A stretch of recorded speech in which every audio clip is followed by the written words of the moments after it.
Part 1. Course information. First, you have some time to look at questions 1 to 5.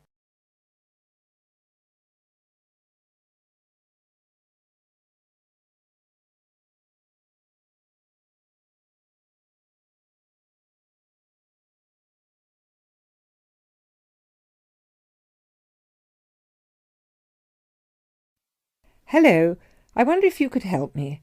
I am interested in enrolling in your MBA programme. Could you give me some information, please? Yes, of course. I'll take a few details first of all, and I'll give you a copy of our prospectus. Oh, that's okay. I already have one here.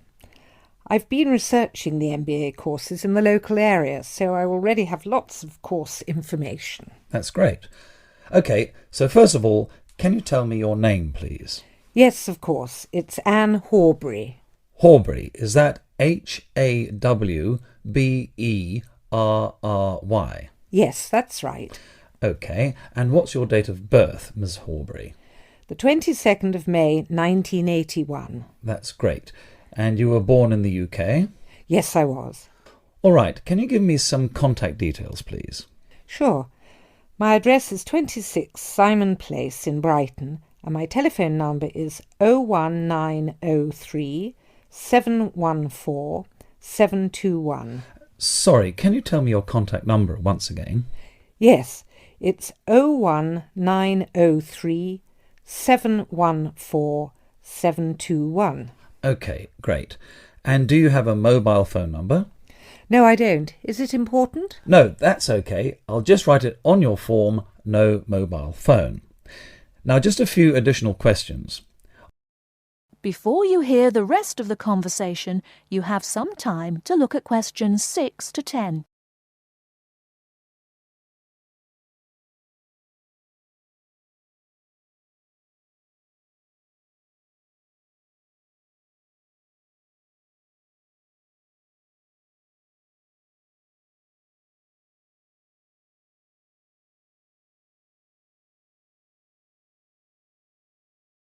Now listen and answer questions 6 to 10. Are you working or studying anywhere else at the moment? Yes, I'm working for Lloyd Enterprise in the city as a secretary, and I'm also attending a computer course part-time in the evenings. Great. So can you give me some details about your educational background? We need to make sure that your qualifications match the entry requirements. Yes. I completed a business degree a year ago. I've been working since my graduation, but the job market is very competitive these days, so I'd like to do some postgraduate study now. OK, that sounds fine. Your degree is relevant, and it's good that you have some work experience too. I do need to warn you, though, that our MBA programme is extremely popular and gets full quickly. So would you be interested in applying for any alternative courses if your application is not successful this time? Well, my first choice would, of course, be the MBA, but yes, I've had a good look through your prospectus, and I would also be interested in the international marketing course. That's great. It's always a good idea to keep your options open just in case. Finally, can you tell me where you learned about our courses here? Actually, my cousin studied the MBA course 2 years ago, and she recommended it to me. OK, well, thank you for coming in today. I will pass your details on to our admissions department. They should contact you this week with a formal application form, and they usually invite MBA candidates to come in for an interview. OK, well, thanks for your time. No problem. Good luck with your application. That is the end of part 1. You now have half a minute to check your answers.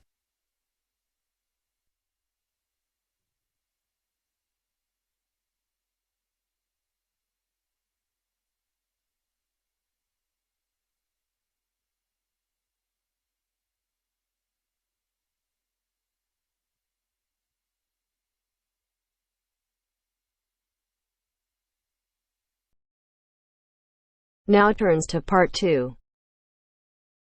Part 2. You will hear part of an introductory talk on nutrition.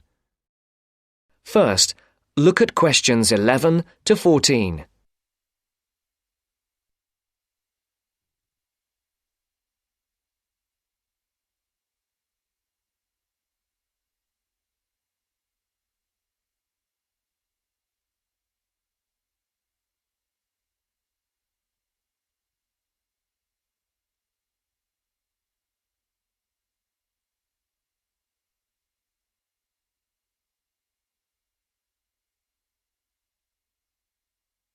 Listen carefully. Good afternoon. Many people in the Western world eat the wrong food, and they eat far too much of it. So, the topic of my lecture today is healthy eating. I'll divide my talk into 3 parts. Firstly, I'm going to define what I mean by healthy eating.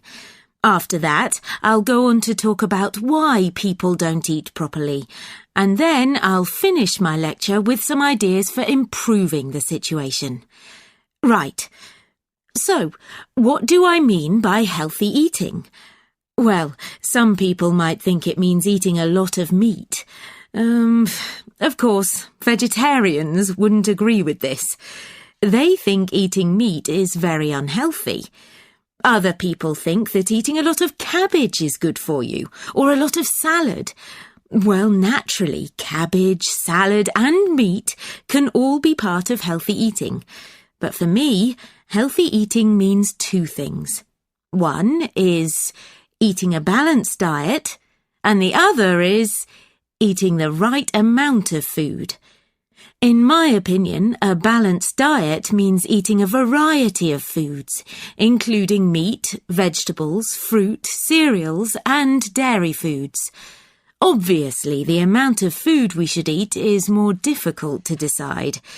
It depends a lot on how active we are.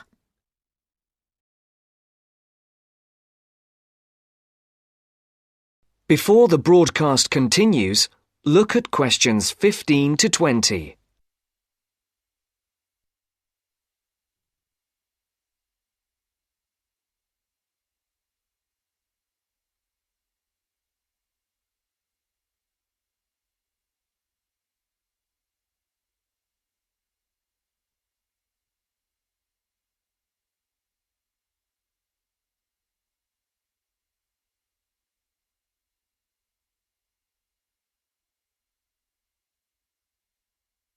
You will now listen to the second part of the talk.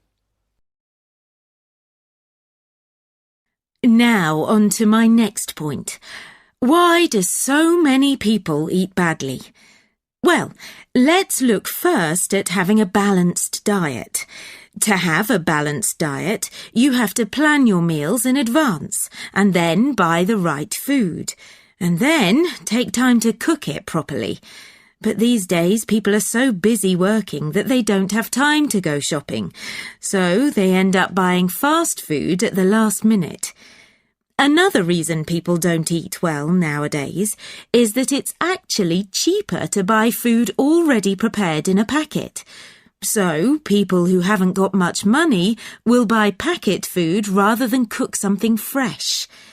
And a final reason why people don't eat healthily is that they don't know how to. In my opinion, schools don't do nearly enough to educate their pupils in healthy eating habits. And now to my third and last point.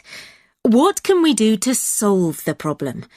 Well, I think it can be solved by 3 main groups: families, schools, and the government. To start with, parents should make sure their children have a healthy diet.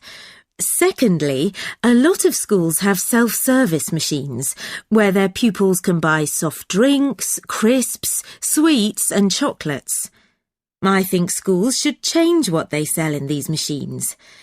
Another thing schools can do is make sure that the food they serve in their canteens is fresh and well balanced. And to finish, I'll briefly mention 2 of the measures I think the government should take to encourage healthy eating. One is to limit advertising unhealthy food, and the other is to spend more money on educating the public about the benefits of a healthy diet.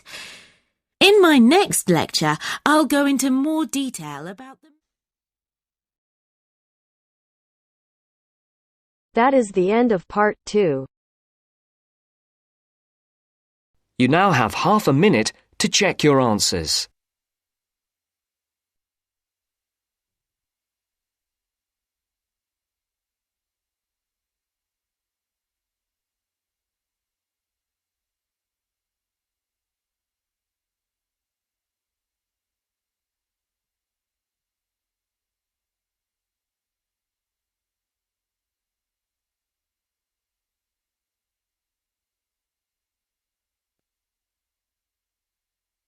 Now turns to part 3. Part 3. You are going to listen to a conversation between a tutor and two students. In the first part of the discussion, they talk about a fellow student. First, look at questions 21 to 23.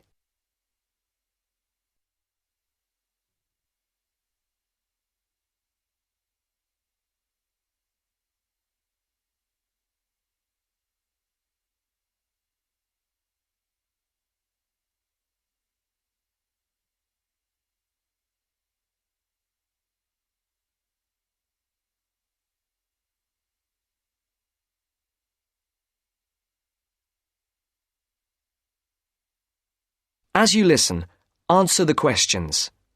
Write no more than 2 words for each answer. Francis and Steve, hi. Now, before we start the tutorial, am I right in thinking that you haven't heard about Lorraine? No. What about her? She's already left. What? Well, she hasn't told anyone. You sound surprised. Weren't you half expecting it? Yes, but she could at least have told us, though.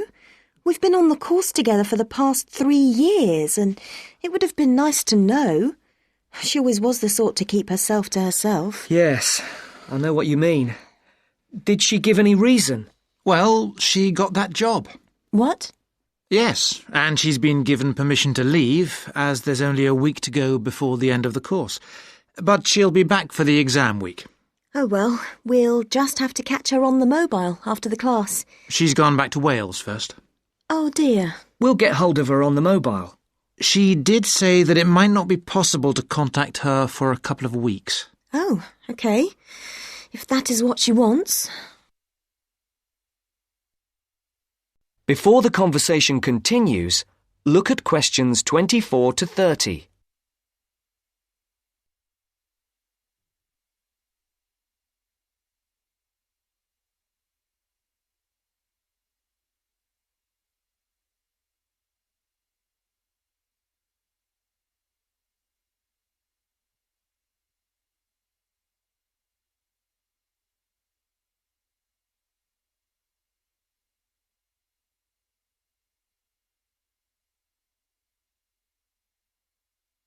Now listen to the second part of the discussion. The tutor and the two students are talking about assessment marks. For questions 24 to 30, there are 4 alternatives: A, B, C, and D. Decide which alternative is the most suitable answer and circle the correct letter. Right, to work. We're here to look at your assessment marks for your coursework. I take it you haven't seen them yet? No. Not yet. Well, you'll both be pleased. In fact, very pleased. Yes?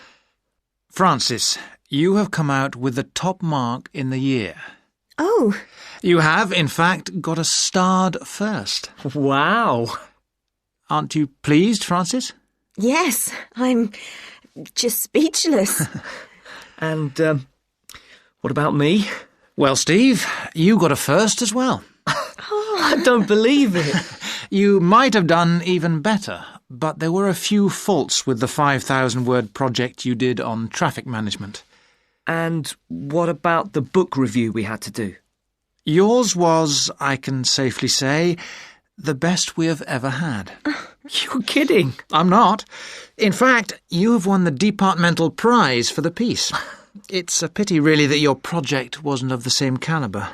It's still not bad at all, though, is it? It certainly isn't. What do you think were the faults with your project?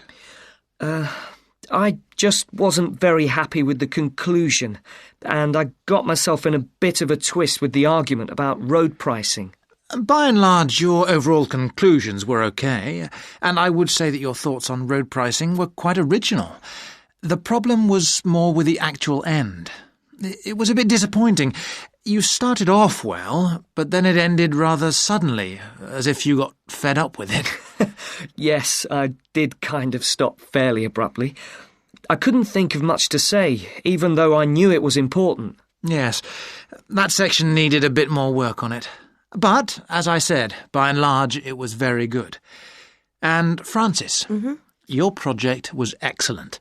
So much so that we think you should take it further and perhaps do a PhD or at least an MPhil. What do you think? I hadn't really thought about it.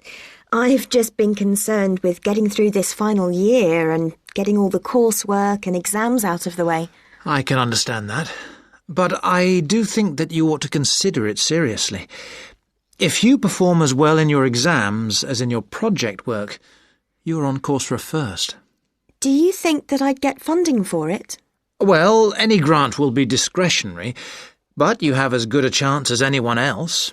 I'd even say a much better one. If you do get a first, it'll be the only one we've had in this department for 3 years. And I'd be happy to be your supervisor. Thanks. I'd like that. Do you think I should start applying for it now or wait until after the exams? I think you must really start thinking about it as soon as you can. And Steve, what about you? Have you thought about going on to do research? I have thought about it, but I have a job lined up if I get a good degree. And quite honestly, I am fed up with not having enough money to do the things I would like to do. I can understand that. Is there anything that either of you would like to talk about? Yeah, I have a couple of things I'd like to ask, if you don't mind. OK.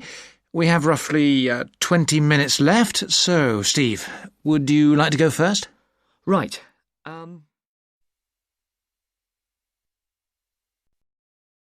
That is the end of part 3.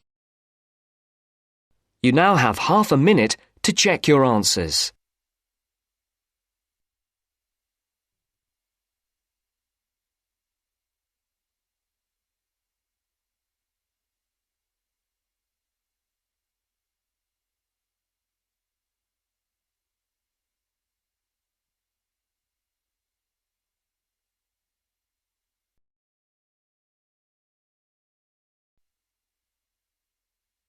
Now turns to part 4. Part 4. You will hear a lecture about the Great Barrier Reef. First, you have some time to look at questions 31 to 40.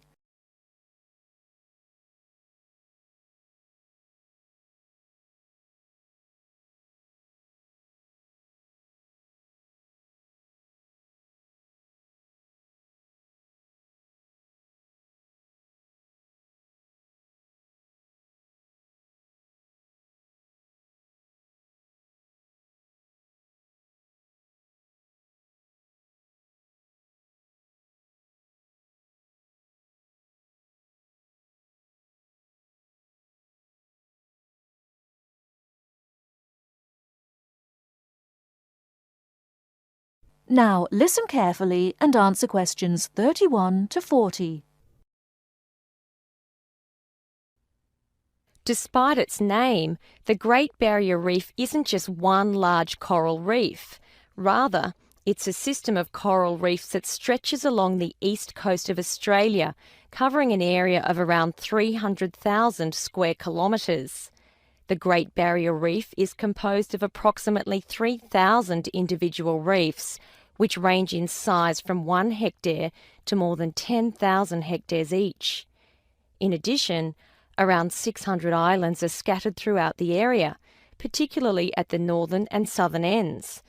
The reefs themselves are composed of over 400 different kinds of coral, the largest variety of corals found anywhere in the world.